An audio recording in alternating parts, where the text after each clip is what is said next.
मतलब कहीं पर हवा चल रही है तो उस हवा में ऐसा होता है कि उसको अगर आपने ग्लास के ऊपर हवा को इनफैक्ट आपने मुँह से अगर फूंक भी अगर आपने मारी तो आप ये कहेंगे कि नहीं जो हमने फूंक मारी है वो तो मतलब वैसी ही है, उसके अंदर तो कोई मॉइस्चर नहीं है।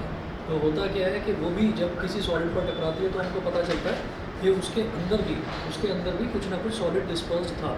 या आप ये देखिए कि अगर आप सर्दियों में कभी देखेंगे कि कोई ट्रक स्टार्ट होता है अचानक से, या कोई डीजल की कोई व्हीकल स्टार्ट होता है, तो अगर वहाँ पर डीजल का धुआं अगर ज़मीन पर या आसपास किसी दीवार पर अगर वो लग जाता है तो उस पर क्या है, छोटे छोटे ब्लैक कलर के डॉट डॉट डॉट डॉट से नज़र आते हैं। तो इसका मतलब क्या है कि उसमें वो जो स्मोक है यानी कि उसका जो धुआं है, उस धुएं के अंदर भी छोटे छोटे अनबर्न्ड कार्बन के पार्टिकल्स हैं।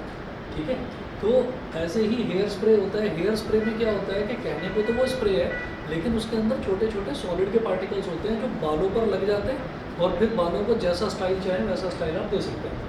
तो ये हेयर स्प्रे में होता है।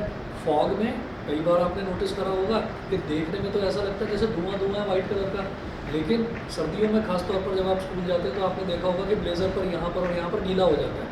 तो है क्या, उसमें भी ये था कि उसमें जो एयर है, एयर में वो धुआं धुआं है, क्लाउड ही है एक तरह से, क्लाउड का एक छोटा फॉर्म हो गया जो फॉग है। और उसके अंदर जो है वाटर की ड्रॉपलेट्स हैं, यानी कि वो जो एयर है उस एयर के अंदर वाटर की ड्रॉपलेट्स हैं। वो एयर जैसे ही आपके कंधों से टकराई तो क्या होता है कि एयर तो इधर उधर से निकल कर चली गई लेकिन वाटर ड्रॉपलेट्स कंधों पर रह जाती हैं। तो हमें ये लगता है कि जैसे कंधों पर कुछ गीला गीला है, तो देखते हैं तो हल्का हल्का वाटर ड्रॉपलेट्स नज़र आती हैं। बाल भी गीले हो जाते हैं जब हम कभी भी कोहरे में धुंध में जाते हैं। ठीक है, तो ये एग्जांपल हो गया एरोसोल का, मतलब जब एयर के अंदर सॉलिड या लिक्विड पार्टिकल्स डिस्पर्स्ड होते हैं यानी कि मिक्स्ड होते हैं। ठीक है, चलिए मिस्ट भी यही होता है, मतलब फॉग का सिनोनिम है। जो फॉग है ना जिसको हम धुंध बोल देते हैं या कोहरा बोल देते हैं, मिस्ट भी वही होता है। अब जो फॉग और मिस्ट अलग अलग बोलते हैं इन्होंने, दोनों एक ही चीज़ें हैं। चलिए फोर्थ देखिएगा, इमल्शन।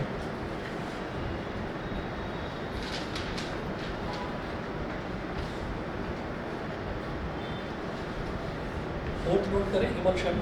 इमल्शन में आप लिखेंगे an emulsion is a colloid in which minute droplets of one liquid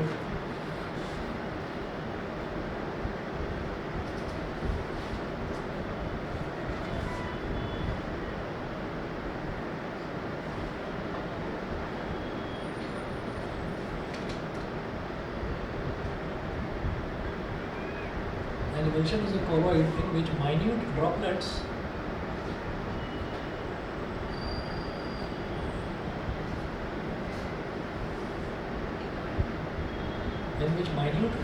of one liquid are dispersed in another liquid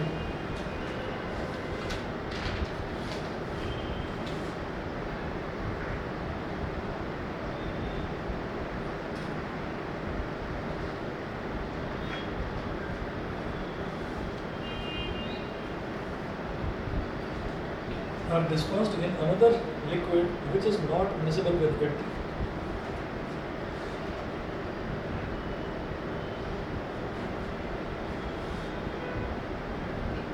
Are dispersed in another liquid which is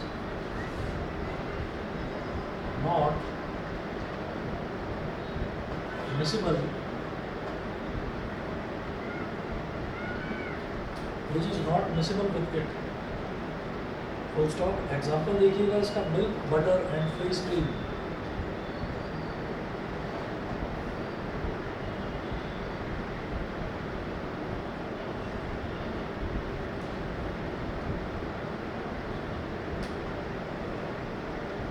milk, butter and face cream. तो milk में भी अगर आप देखें तो milk में भी थोड़ी थोड़ी सी आपको ऑयल की छोटी छोटी माइन्यूट ड्रॉपलेट्स नज़र आती हैं। तो ये दो तरीके की चीज़ें हो गई, एक तो मिल्क हो गया और मिल्क के ऊपर छोटा छोटा सा आपको चिकनाई नज़र आती है यानी कि ऑयल ड्रॉपलेट्स नज़र आती हैं, तो उसी को हम क्या बोल देते हैं, इमल्शन। ठीक है, ऐसे ही बटर जो है, बटर को कभी आप देखेंगे तो बटर में वाइट कलर का पानी पानी सा अलग निकल जाता है जिसको मट्ठा बोल देते हैं। ठीक है ना, उसको मट्ठा बोल देते हैं। तो वो अलग हो जाता है और बटर अलग हो जाता है। तो हम ये कहते हैं कि अगर हम बटर की भी बात कर रहे हैं तो हमको बटर पर भी छोटी छोटी छोटी छोटी मट्ठे की ड्रॉपलेट्स नज़र आती हैं। तो वो क्या चीज़ है, हम ये कहेंगे कि एक तरीके की चीज़ हो गई बटर और एक तरीके की चीज़ हो गई उस पर जो जिसको हम बटर मिल्क बोल देते हैं, मट्ठे को इंग्लिश में बटर मिल्क ही बोला जाता है, तो वो जो चीज़ है वो इमल्शन होगी। ऐसे ही फेस क्रीम है, फेस क्रीम को भी कभी आप देखेंगे, अगर आप सर्दियों में देखेंगे तो सर्दियों में तो बहुत थिक दिखाई देती है, लेकिन अगर आप गर्मियों में फेस क्रीम को देखेंगे तो हल्का हल्का सा लिक्विड जो है उसके सरफेस पर ऐसा लगता है जैसे फ्लोट कर रहा हो, बहुत हल्का हल्का सा, मतलब एक्चुअली वो थोड़ा सा उसकी सरफेस पर ही होता है, ऐसा नहीं है कि कोई पानी आपको ऐसा तैरता हुआ दिखाई देगा, ठीक, लेकिन लगता है कि कुछ थोड़ा सा वाटर इसमें से अलग हो गया ऐसा लगता है, वो बिकॉज ऑफ टेम्परेचर होता है। तो emulsion is a colloid in which minute droplets of one liquid are dispersed in another liquid. एक तरीके के लिक्विड की छोटी छोटी ड्रॉपलेट्स दूसरे तरीके के लिक्विड पर डिस्पर्स्ड यानी कि फैली हुई नजर आती है, समझ गए? ठीक है भाई, चलिए आगे चलते हैं। ये चौथा टाइप का था इमल्शन। पांचवा नोट करें, foam.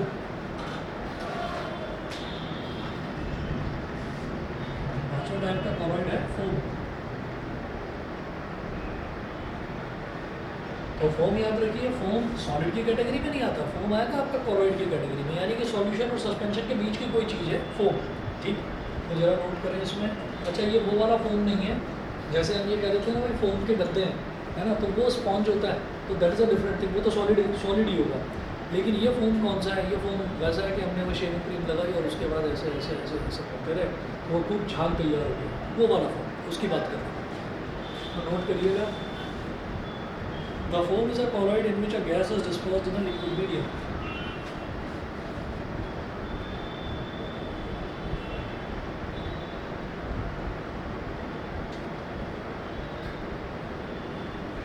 The foam is a colloid in which a gas is dispersed in a liquid medium. In which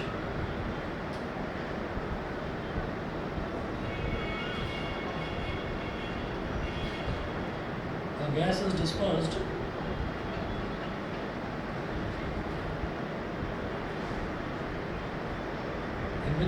dispersed in a liquid medium.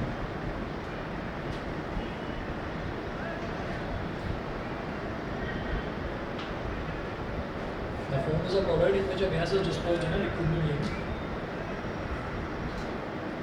Example है fire extinguisher foam,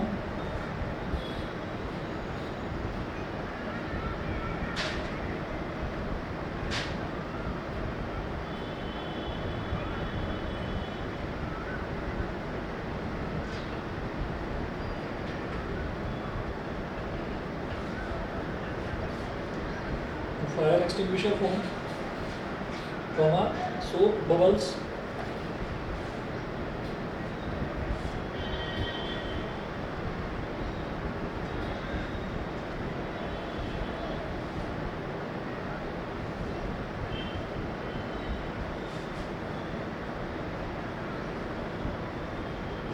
soap bubbles, shaving cream, etc.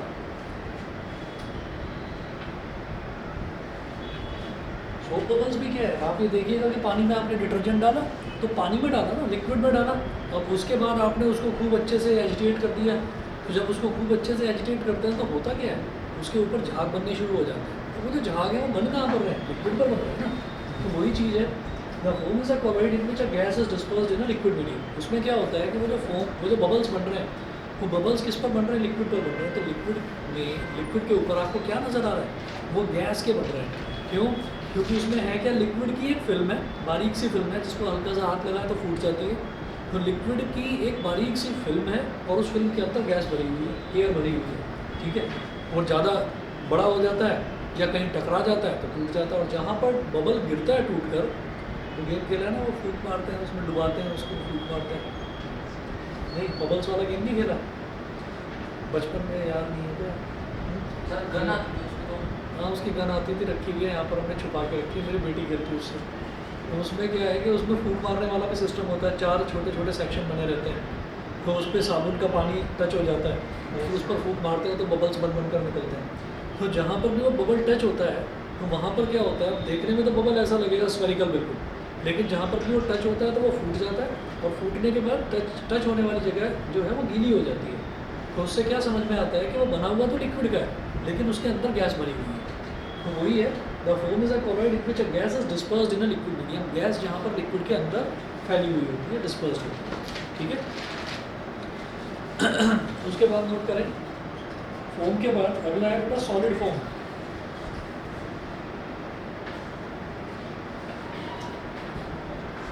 Fifth है foam और sixth है solid foam.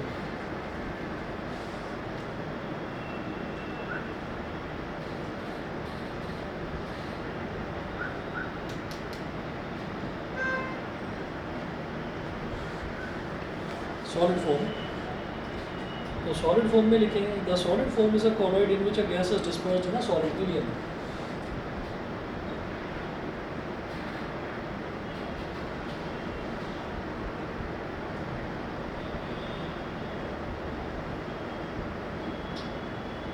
The solid form is a colloid in which a gas is dispersed in a solid medium.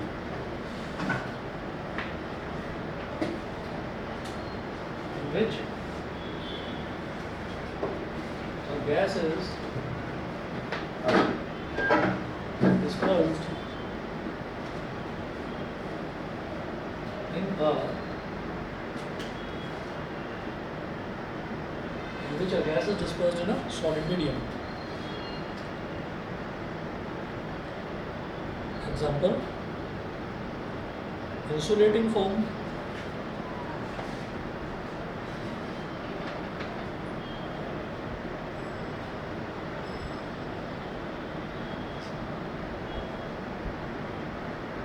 insulating foam, foam rubber,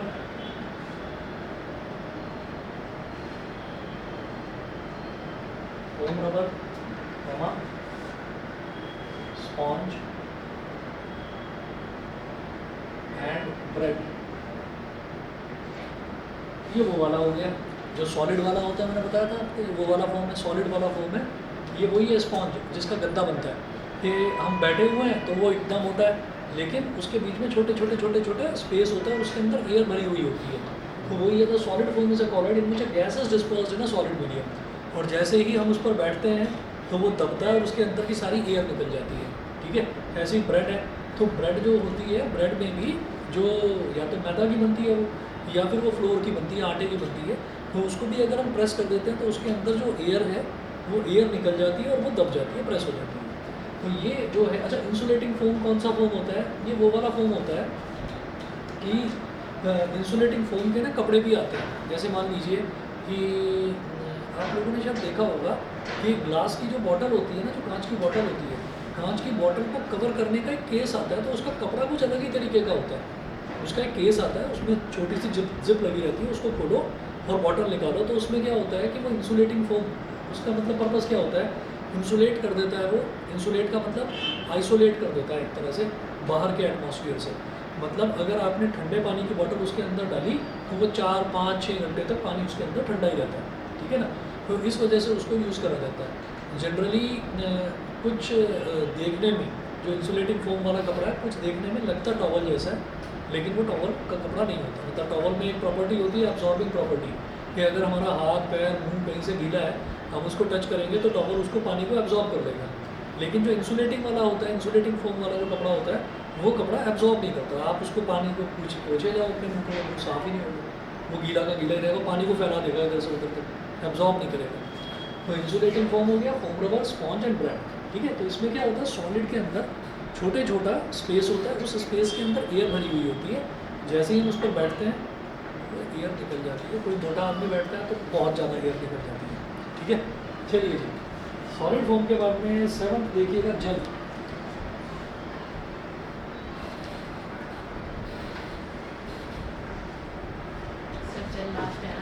हाँ हाँ, last है।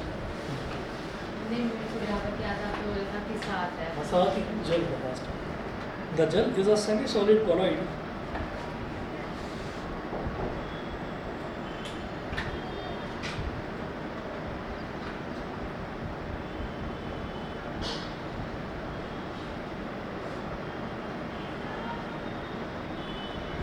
The gel is a semi-solid colloid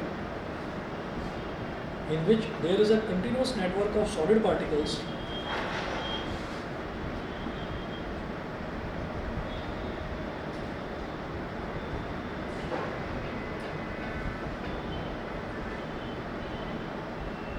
in which there is a continuous network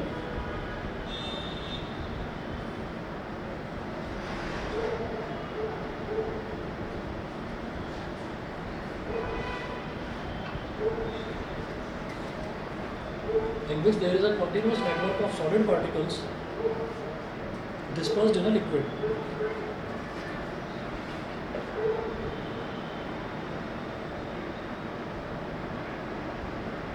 Continuous network of solid particles dispersed in a liquid.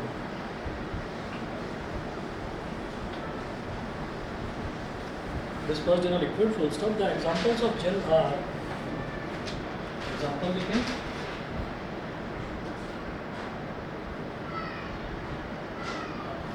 jellies, jellies, jellies, gelatin and hair gel.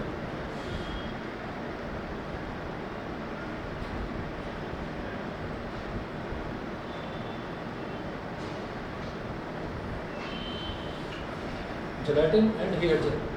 The gel is a semi-solid colloid in which there is a continuous network of solid particles dispersed in a liquid. उसमें होता क्या है कि jail जो है, jail एक semi-solid colloid होता है. मतलब ये ना तो पूरा का पूरा सॉलिड होता है और ना ही ये लिक्विड होता, सेमी-सॉलिड होता है. तो आपने देखा है ना, जैसे जेलीज होती हैं, तो जेलीज को अगर हम टच करेंगे तो टच करके थोड़ा सा अगर हम उसको दबाने की कोशिश करेंगे दब जाएगी, वो फैल जाएगी और हाथ में चिपचिपापन सा हो जाएगा. तो वही चीज़ है कि ये सेमी सॉलिड है, इसको पूरी तरह से सॉलिड भी नहीं कहा जा सकता और पूरी तरह से लिक्विड भी नहीं कहा जा सकता. क्यों? क्योंकि जेली को अगर हाथ पर देंगे तो टिकी रहेगी, ऐसा तो नहीं है कि फ्लो करके निकल जाएगी. तो इसलिए लिक्विड नहीं कह सकते, सॉलिड भी नहीं कह सकते, क्योंकि उतना ज़्यादा स्ट्रॉन्ग भी नहीं होता. तो in which there is a continuous network of solid particles disposed in a liquid. एक लिक्विड के अंदर छोटे छोटे छोटे छोटे सॉलिड पार्टिकल्स नज़र आते हैं. जैसे जो टूथपेस्ट आता है, तो टूथपेस्ट भी जेल वाला आता है, एक तो वाइट कलर का आता है और एक जेल वाला आता है. तो उस जेल वाले में भी आप देखेंगे ये छोटे छोटे छोटे छोटे आपको लगेगा जैसे कुछ सॉलिड पार्टिकल्स इसके अंदर डिस्पर्स्ड हैं. ठीक है, तो वो है जेलाटिन. जेलाटिन जानते हैं क्या होता है? क्या? जिससे जेली बने, पानी में डाल के उसको चलिए ठीक है. जेलाटिन का एक यूज़ और होता है, जो कैप्सूल्स होते हैं ना, कैप्सूल्स, तो कैप्सूल्स की जो एक्सटीरियर बॉडी होती है वो किस चीज़ की होती है पता है? कैप्सूल्स की जो एक्सटीरियर बॉडी प्लास्टिक तो नहीं होती ना, वो छूकर तो देखा कभी कैप्सूल पकड़ा है हाथ में. उसकी जो एक्सटीरियर बॉडी है वो एक्चुअली जेलेटिन से बनाई जाती है. ठीक है, और ये ऐसा होता है कि पानी में घुलते ही, कभी कैप्सूल को पानी में डालकर देखना, 1-2 घंटे बाद देखना, तो आप कहोगे इसकी प्लास्टिक कहाँ गई. अच्छा, कैप्सूल को खोल कर देखा कभी? हाँ, कैप्सूल के अंदर दवा होती है, छोटी छोटा सा वो मतलब पाउडर सा होता है, दवा होती है उसकी. कुछ में जेल भी होता है. हाँ, कुछ में अंदर जेल टाइप भी होता है. अच्छा, इतना ज़्यादा नहीं देखा मैंने, एक बार देखा था. मुझे लगा, मैंने कहा इसको खींच के देखो, मुझे लगा कि एक सिलेंडर के ऊपर दूसरा सिलेंडर जैसे चढ़ा हुआ हो. मैंने उसको ऐसे खींचा तो वो खुल गया और उसके अंदर से दवा निकल गई. पापा की दवाई थी, फिर पिटाई भी हुई. पिटाई तो नहीं थी, डांट पड़ेगी शायद, ये क्या कर दिया. क्यों? क्योंकि उन्होंने भी पहली बार देखा, वो कहने लगे मैंने तो कभी ऐसे करके देखा नहीं था, तो मैंने करके देख लिया. बस वही है, वो जेलेटिन उससे बनता है, तो ये डिजॉल्वेबल होता है, बॉडी में डिजॉल्व हो जाता है. ठीक है, मतलब प्लास्टिक नहीं होती, प्लास्टिक की खिला दे कोई आपको. हेयर जेल अगेन वही चीज़ है. वो आपने देखा होगा ना, आजकल उसमें आते हैं वो पंजाबी गानों में आते हैं वो सिंगर्स आते हैं जिनके बाद इधर से ऐसे और इधर से ऐसे खड़े होते हैं, कॉकरोच के जैसे खड़े करते रहते हैं, है ना. तो वो हेयर जेल होता है कि उसमें मतलब सेमी सॉलिड टाइप का होता है. जब हाथ में छूते हैं वो लगता है जैसे जेल है, और बालों में जाते हैं तो बालों को ऐसा कर देते हैं जैसे पत्थर. मतलब अगर तूफान भी आएगा ना तो उसके बाल ऐसे ही खड़े रहेंगे, गिरेंगे नहीं इधर. हाँ, जेम्स भी बिल्कुल बिल्कुल इसी चीज़ का होता है, वो भी इसी कैटेगरी में आता है. नेक्स्ट टॉपिक नोट करें जी, कंसंट्रेशन ऑफ अ सॉल्यूशन. यश और अमृत समझ में आ रहा है? अमृत आवाज़ आ रही है?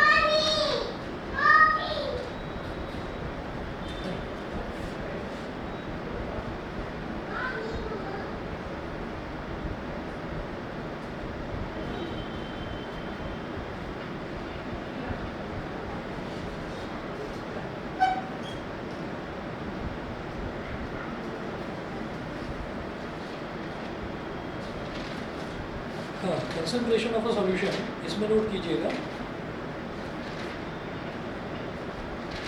The concentration of a solution is the amount of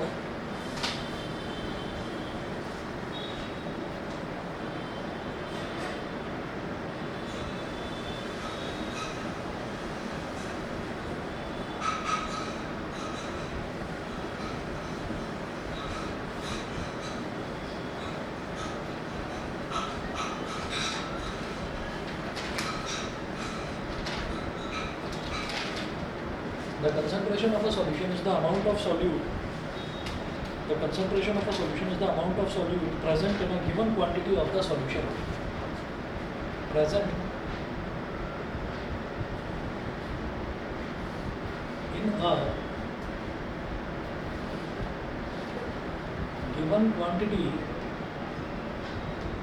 of the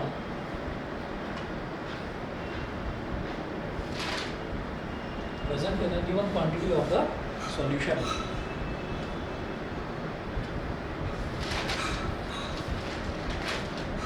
अच्छा, the concentration of a solution is the amount of solute present in a given quantity of the solution.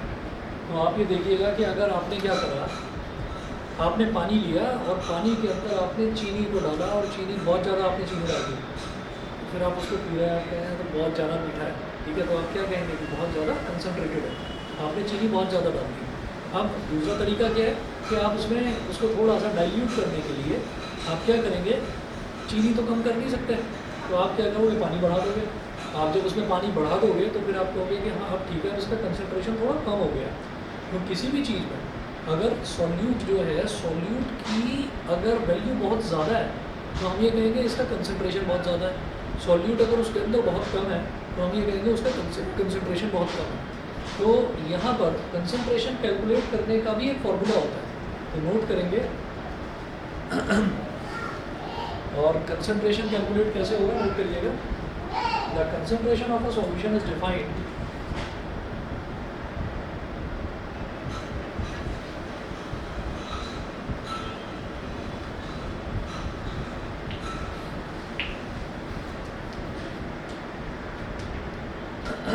concentration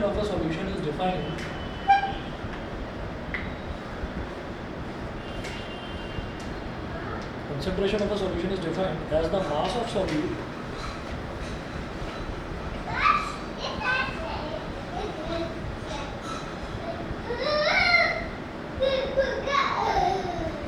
concentration of a solution is defined as the mass of solute in grams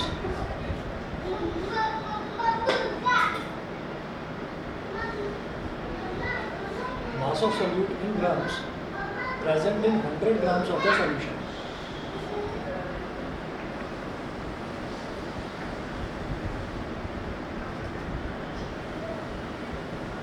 Present in 100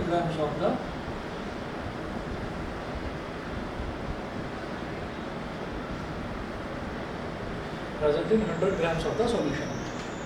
तो concentration कई बार हमसे ये बोला जाता है, भाई concentration calculate करके बताइए कि इसका कंसंट्रेशन कितना है। यहाँ पर अगर पानी है, पानी के अंदर नमक मिला दिया तो कितना कंसंट्रेशन है, तो उसको कैलकुलेट करने का एक फॉर्मूला होता है। It is defined as the mass of solute in grams present in 100 grams of the solution. हमें ये देखना होता है कि टोटल सॉल्यूशन के 100 ग्राम में सॉल्यूट कितना मौजूद है, बस वो जो रेशो निकल के आएगा वही आपका कंसंट्रेशन होगा, ठीक है। इसके बाद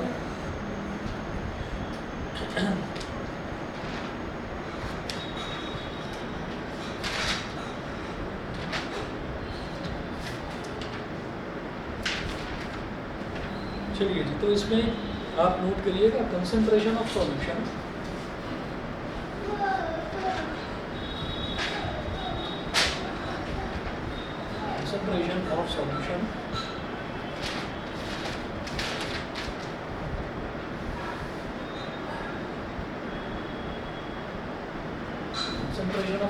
is equal to mass of solute upon mass of solution into 100.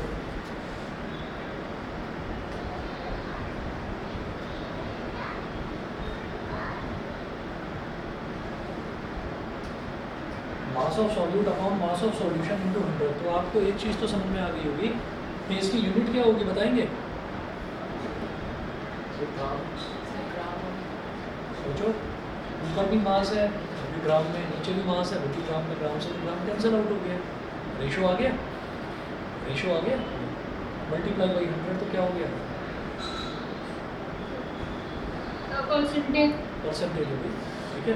तो ये हमेशा परसेंटेज में है, marks obtained upon total marks multiplied by 100, ऐसे तो निकालते हो परसेंटेज, तो ये परसेंटेज होगा। तो कंसंट्रेशन जब भी होगा, कंसंट्रेशन को परसेंटेज में ही निकालना है, ठीक है।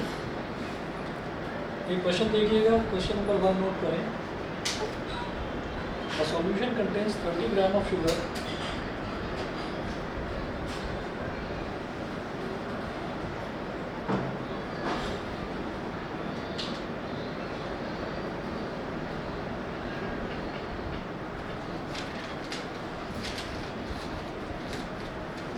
Solution contains 30 gram of sugar. Solution contains 30 gram of sugar dissolved in 370 gram of water. Dissolved in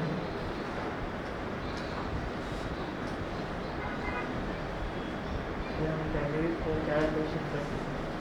दोबारा बोलो 4 क्वेश्चन कर चुके हैं पहले। इसके नहीं अच्छा इसके अंदर नहीं इस चैप्टर में अच्छा हाँ वो तो 4 क्वेश्चन में करेंगे। ये तो न्यूमेरिकल्स है कंसंट्रेशन का। A solution contains 30 gram of sugar dissolved in 370 gram of water. Full stop. Calculate the concentration of the solution.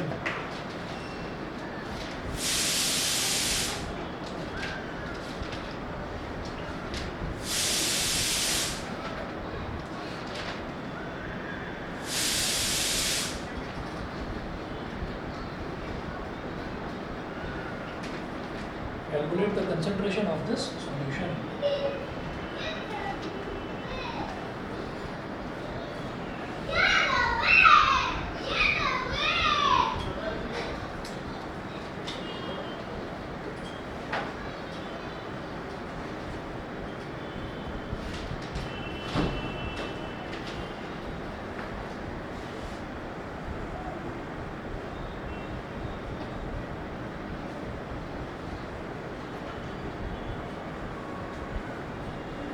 तो ये जो सॉल्यूशन तैयार होगा इस सॉल्यूशन का मुझे कंसंट्रेशन बताना है। तो आप ये देखिएगा इन्होंने क्या बोला, a solution contains 30 gram of sugar dissolved in 370 gram of water. ठीक है, तो यहाँ पर हम किसको मिला रहे हैं, किसको घोल रहे हैं, शुगर को। तो शुगर हमारे पास क्या हो गया, सॉल्यूट हो गया। ठीक है, तो आप यहाँ पर देखिए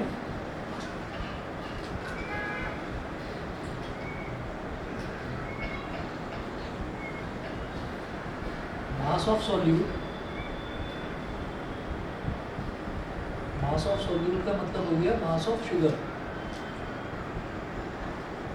मास ऑफ शुगर, और कितना है 30 ग्राम। ठीक है, एक तो ये हो, फिर है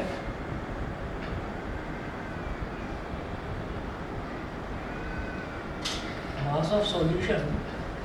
सॉल्यूशन का जब मास निकालेंगे तो वो क्या होगा, वो हो जाएगा mass of sugar plus mass of water,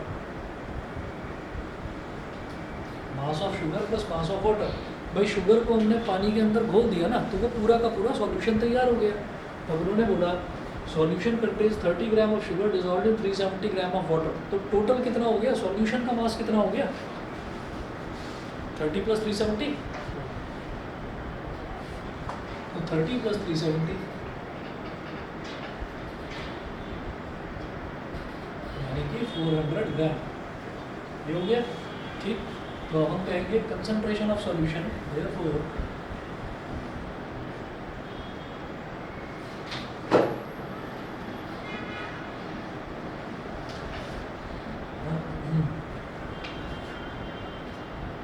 is equal to mass of solute upon mass of solution।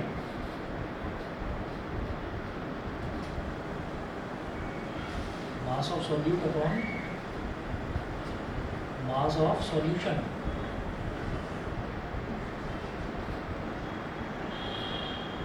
Multiply by 100। Solute का मास कितना 30, सॉल्यूशन का कितना 400, मल्टीप्लाई बाई 100।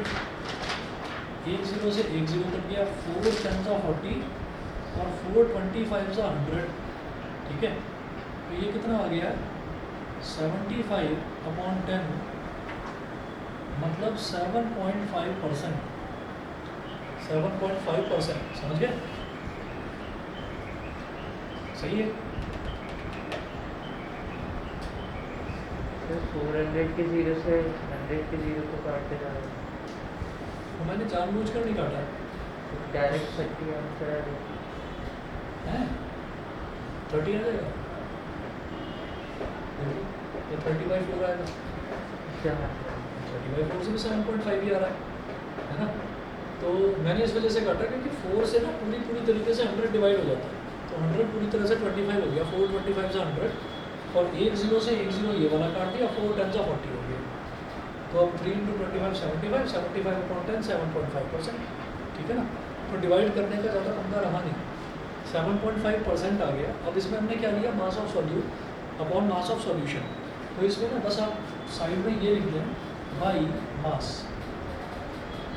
बाई मास मतलब मैंने मास को यूज़ करके ये कंसंट्रेशन निकाला है इसका, 7.5% बाई मास, ठीक है। अच्छा, कई बार ऐसा भी होता है कि हमको सॉल्यूट की वॉल्यूम दे रखी है, सॉल्यूट की वॉल्यूम दे रखी है और सॉल्यूशन की वॉल्यूम दे रखी है, तो volume of solute upon volume of solution into 100 करते हैं तो भी कंसंट्रेशन निकल जाता है। जैसे हमने मास of solute upon mass of solution into 100 करा तो कंसंट्रेशन आ गया, ऐसे volume of solute upon volume of solution करके भी आ जाता है। लेकिन वो किस केस में होता है, वो होता है लिक्विड सॉल्यूट के केस में। लिक्विड सॉल्यूट का केस कैसा, जैसा पानी लिया, दूध लिया हमने और दूध के अंदर हमने वो शरबत आता है ना, वो हल्दीराम का रोज़ वाला सिरप आता है, तो वो भी तो लिक्विड है ना, तो उसको लिक्विड को लिक्विड के अंदर से घोल देते हैं, है ना, और फिर टेस्टी।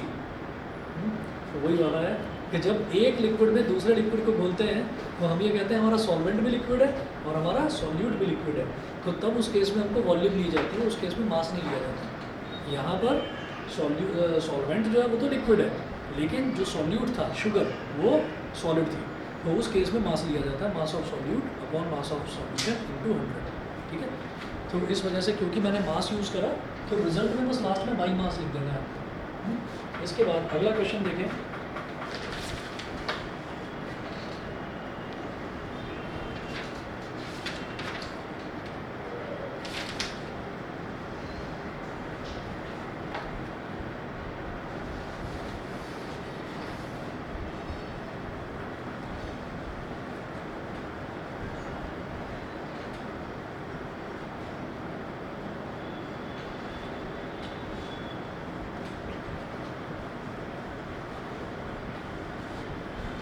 हाँ जी, क्वेश्चन नंबर 2 नोट करें। If 110 grams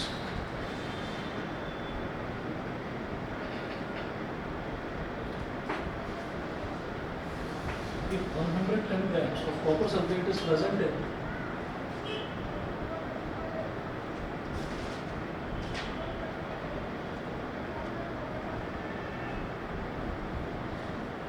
if 110 grams of copper sulfate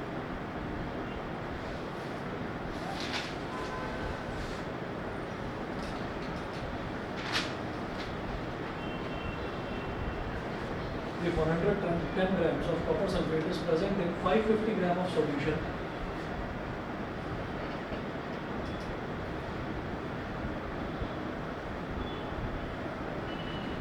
is present in 550 gram of solution, comma, calculate the concentration of solution.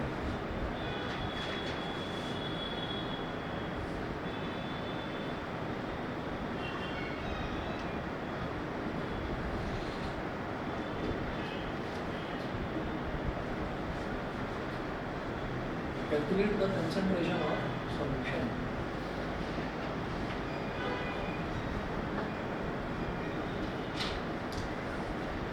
One 110 gram of copper sulfate is present in 550 gram of solution. तो 110 gram of copper sulphate का मतलब क्या है कि ये हमारा solute हो गया और उन्होंने बोला 550 ग्राम ऑफ सॉल्यूशन, मतलब पूरा सॉल्यूशन दे रखा है इस बार उन्होंने ये नहीं बोला कि 30 ग्राम शुगर है उसको 370 ग्राम वाटर के अंदर डिसॉल्व कर दिया जाता है, ये नहीं बोला।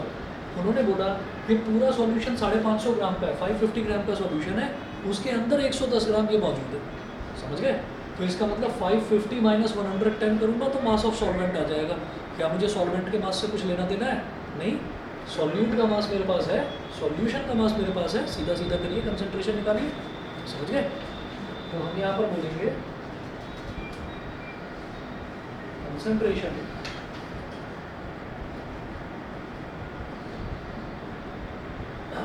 of solution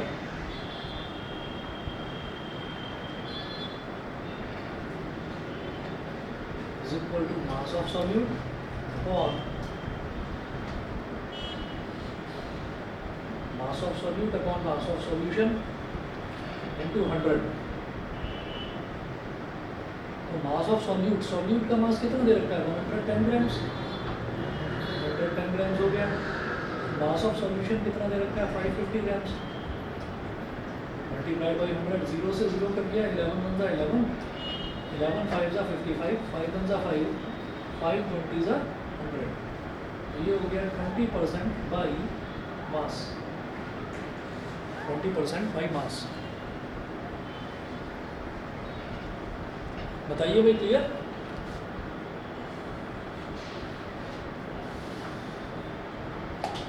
नोट करें। अब एक हेडिंग डालेंगे the case of a liquid solute dissolved in a liquid solvent. The case of a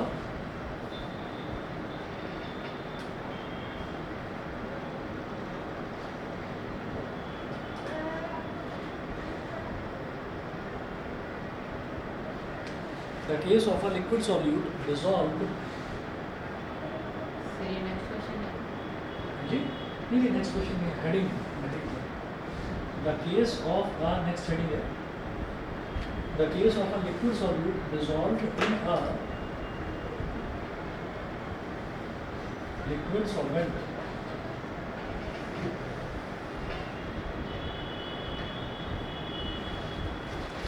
liquid solute dissolved in a liquid solvent.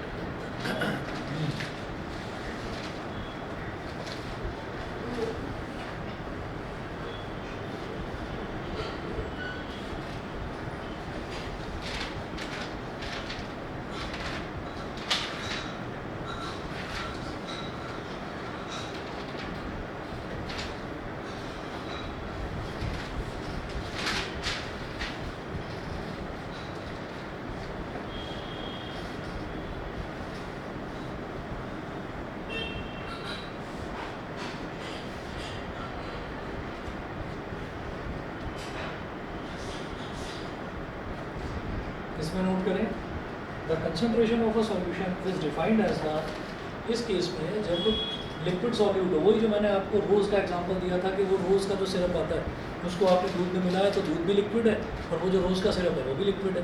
तो आपने एक लिक्विड के अंदर जब दूसरा लिक्विड डिजॉल्व कर दिया तो हमारा सॉल्यूट भी लिक्विड और हमारा सॉल्वेंट भी लिक्विड। ठीक है। तो इस केस में आप नोट करें कि the concentration of a solution. हाँ जी कुछ कह रहे हो अमृत यश कुछ कह रहे हो। No sir. नहीं ठीक है नोट करिएगा the concentration of a solution is defined as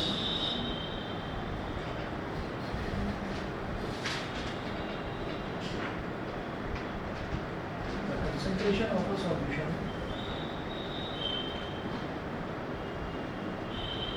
the concentration of a solution is defined as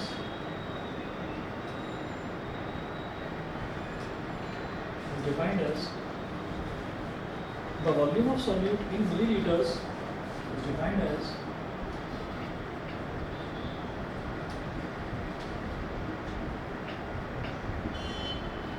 the volume of solute in milliliters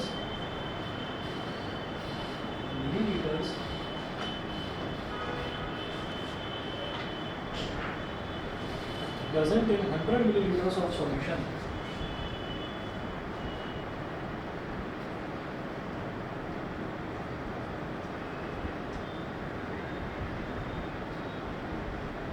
Milliliters of the solution.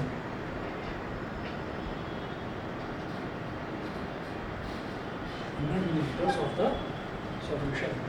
ठीक है। एग्जाम्पल है तो सॉरी फॉर्मूला है इसका concentration of solution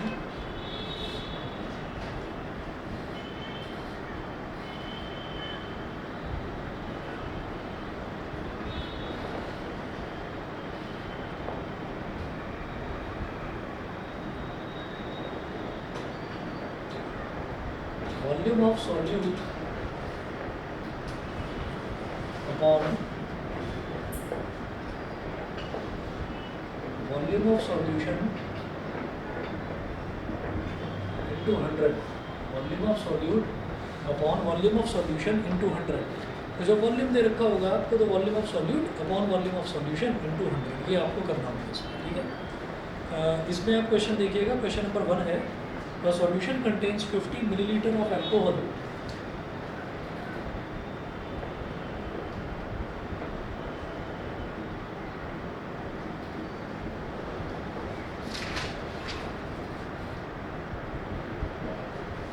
milliliter of alcohol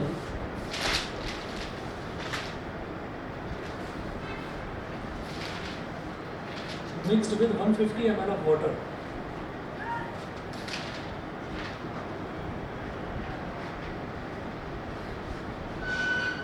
Mixed with 150 ml of water.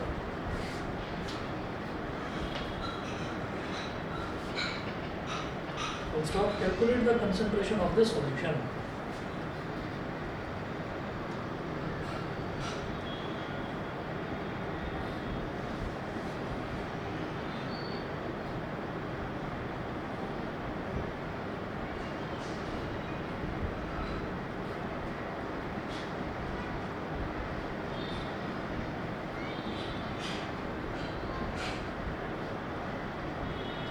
देखिएगा, वो बोलते हैं आपसे, जैसे इससे पहले वाला क्वेश्चन था, उन्होंने बोला 110 gram of copper sulphate is present in 550 gram of solution.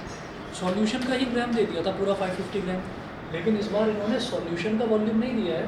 वो बोल रहे हैं अ सॉल्यूशन कंटेन्स, एक सॉल्यूशन में 50 ml तो अल्कोहल है और 150 ml वाटर है, तो टोटल सॉल्यूशन कितना हो गया? टोटल सॉल्यूशन का वॉल्यूम कितना हो गया? 200, क्योंकि 50 ml उसके अंदर अल्कोहल है और 150 ml वाटर है, तो टोटल सॉल्यूशन कितना हो गया? 50 plus 150।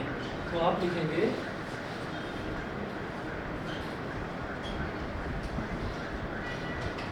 Volume of solute is equal to, ये तो हो जाएगा वॉल्यूम ऑफ अल्कोहल के बराबर,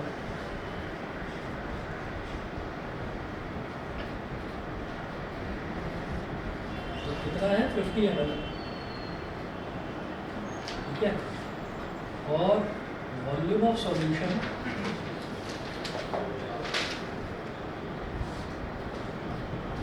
is equal to volume of solute plus volume of solvent,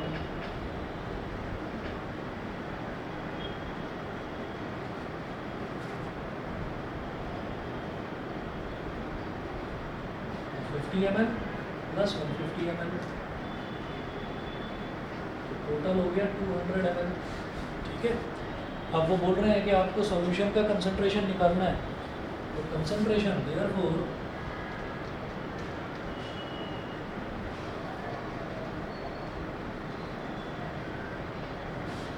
concentration of solution is equal to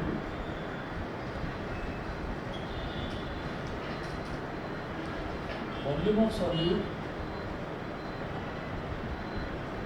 upon volume of solution into 100.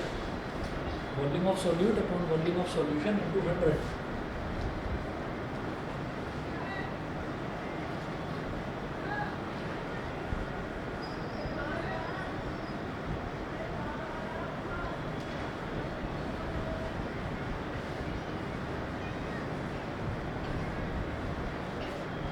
अब देखिएगा solute का volume कितना है? 50 ml अपॉन सॉल्यूशन का कितना है? 200 डिवाइड बाई 100, 2 0 से 2 0 कट गए और 225 या 50, तो ये हो गया 45%। मैंने यहाँ पर क्या लिया? Volume of solute upon volume of solution, तो मैं 25% के आगे लिख दूंगा बाई वॉल्यूम, 25% बाई वॉल्यूम। मतलब ये जो हमने कंसंट्रेशन निकाला है, ये वॉल्यूम को कंसिडर करते हुए निकाला, वॉल्यूम दे रखा था हमने, ठीक। इसी तरीके से सेकंड क्वेश्चन नोट करिएगा। If 2 millilitre of acetone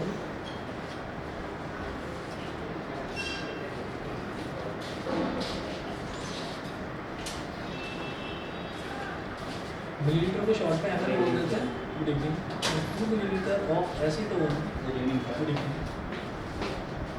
if 2 milliliter of acetone is present in 45 milliliter of its aqueous solution,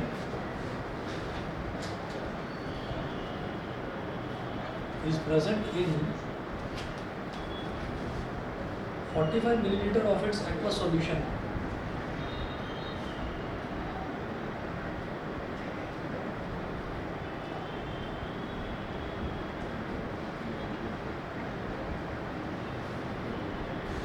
milliliter of its aqueous solution, calculate the concentration of this solution. Calculate the concentration of this solution.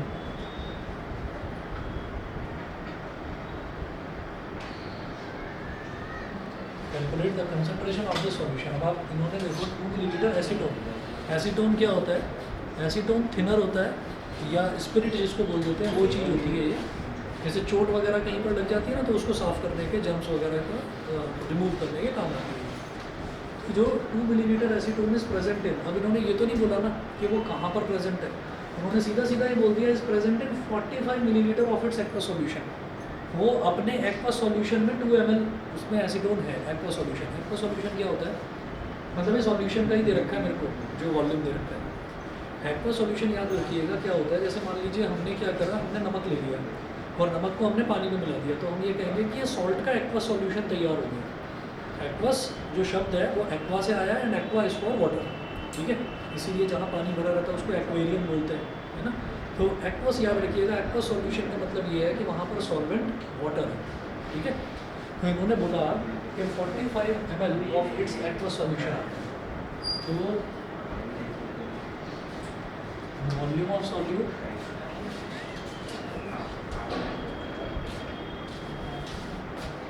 ml, volume of solution 45 ml,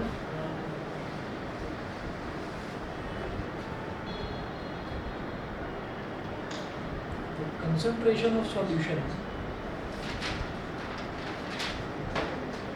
is equal to volume of solute upon volume of solution, volume of solute upon volume of solution into 100 into 100। तो volume of solute कितना हो गया 2 ml, volume of solution हो गया 45 ml into 100। अब 5 9 सा 45, 5 20 सा इतना, और डिवाइड करके देख लीजिए, 9 2 सा 18, 20 माइनस 18 अगेन 2, 2.22 आ जाएगा। तो ये आ गया आपका 4.44% बाई वॉल्यूम, ठीक है। इतना है। इसके बाद हमारा next topic saturated unsaturated solution next class में देखेंगे।